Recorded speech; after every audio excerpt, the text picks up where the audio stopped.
This is Dylan and Aaron from Articulated Reviews coming at you with Transformers Generations Deluxe Class Orion Pax. We just picked this guy up today. We got him in Trail Cutter. We're going to do reviews of both of them, so look for the other one popping up soon. I love this packaging. I gotta say that right away. I really like the comic book in the background. It really breaks it up and makes it stand out on the shelf. Now, for all you youngins out there, this is Orion Pax. This is not Optimus Prime.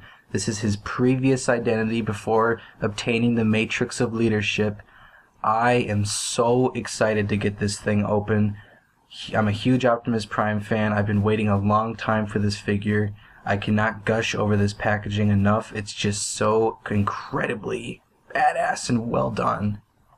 Back of the packaging is pretty standard fare. Bio, stats, pictures. Classic G1 stats, by the way. Yeah. Not too much to talk about there. It's the front that I really like. You know, we talked about the comic book. Only thing I want to point out is they really went crazy with these, with the roping. It's like he's bound in there. Yeah, I don't know why they always go for this rope stuff. I guess it must be a really cheap material. It just looks kind of unattractive how he's sort of like bondage tied in there. Yeah, I don't think it's a material as much as just like they went crazy and put it across the whole figure. It looks kind of tacky. Let's not waste any more time, guys. I want to open this guy up. I want to get my hands on him. And here's the big man himself, Orion Pax. This figure's packing a lot of pure, like, nostalgia for me. There's so much pure Optimus Prime in this figure.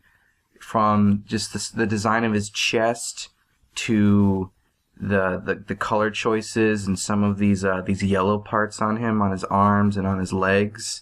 Like, it's Orion Pax, but it also just feels very Optimus Prime. As it should. Yeah, you've got the classic axe there. You also have his Ion Blaster. Yep, very cool. I really like this figure. They pack a lot of detail into a very small package. Because once again, the scale to me seems a little small, like the Fall of Cybertron stuff did. But you look in his chest, and it's clear plastic, and there's all this molded detail underneath, and paint apps everywhere. Like Dylan said, you got the yellow paint, you've got silver paint here and there. Got a really nice Autobot symbol on his chest too. Now that I've got his weapons out of the way, guys, I wanted to show off his articulation. It's not too bad. Bends at the knee, and it rotates. Oops. Yeah, I'll get into that later. It rotates at the thigh. You got to be careful though, because this ball joint is kind of stiff. I'll mention that later during after the transformation though.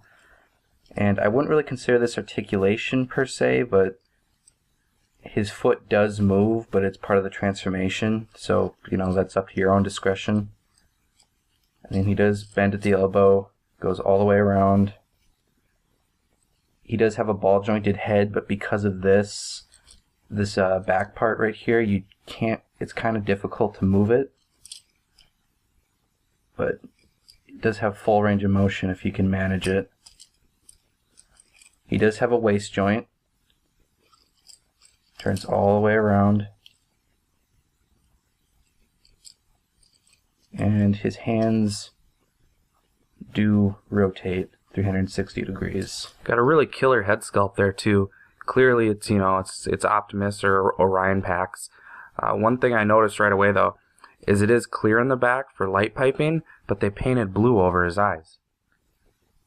So it's just wasted light piping. I don't really see the point of it then.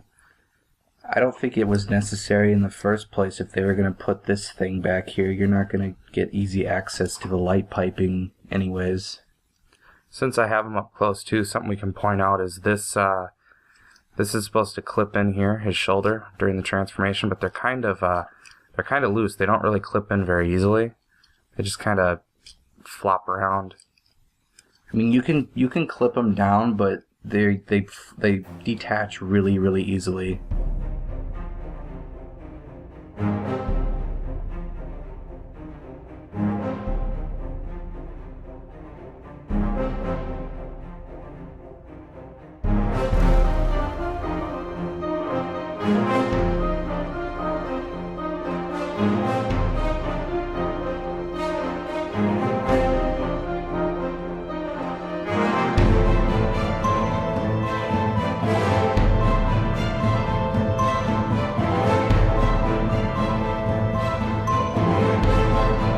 Alright, transformation's a little involved, but we made our way through it, and here he is in his truck.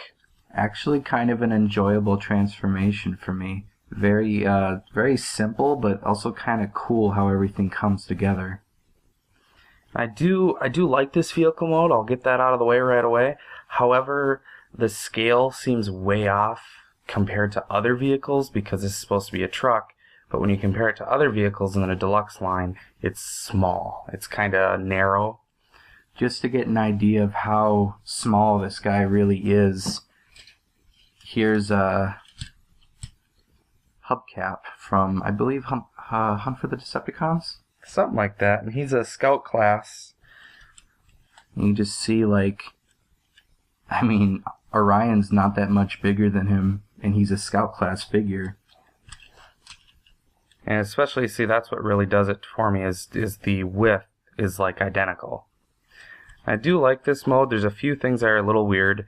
The windshield here on the bottom, there's this lip, and it looks like the windshield's supposed to stick farther down, like this whole cab here should click in more, but it doesn't. That is how it's supposed to look, and it's a little, it just looks incomplete to me. It looks like there's more to go. This vehicle mode is pretty accurate to his vehicle mode in the IDW comic that came with the toy. He can put his blaster in either this port right here, or there's another one back here. It also it shows you on the directions that you can put his axe onto one of the weapons ports. I don't know why you would. It looks really, really silly, like some sort of javelin, but it's there if you want to. I've never cared for weapon ports on any vehicle mode. I think it just looks stupid just tacking the weapons on.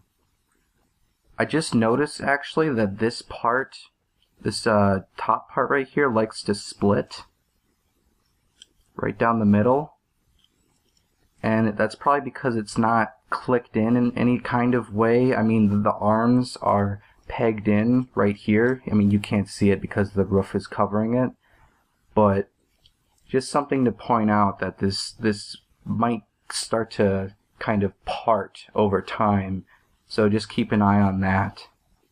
That kind of points out something I've noticed with these new 30th anniversary deluxes.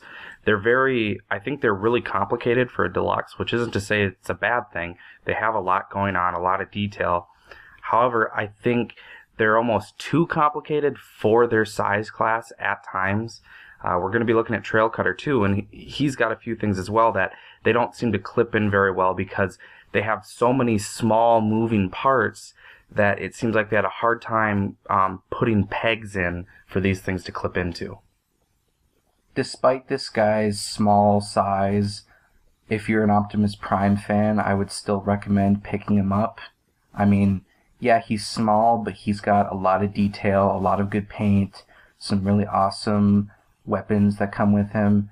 His robot mode is fantastic. His vehicle mode is, it's okay. I love this figure. I was glad I bought it. I really do like these new 30th anniversary toys they're putting out. I've gotten a few of the Voyager class toys, some of the deluxes now. I like them a lot. Small issues here and there, but putting that aside, there's a lot of detail packed into a little small transformer. They feel good in your hand. They feel heavy, which is a real nice change of pace after the Fall Cybertron stuff. Thanks for watching, and we've got more Transformers on the way.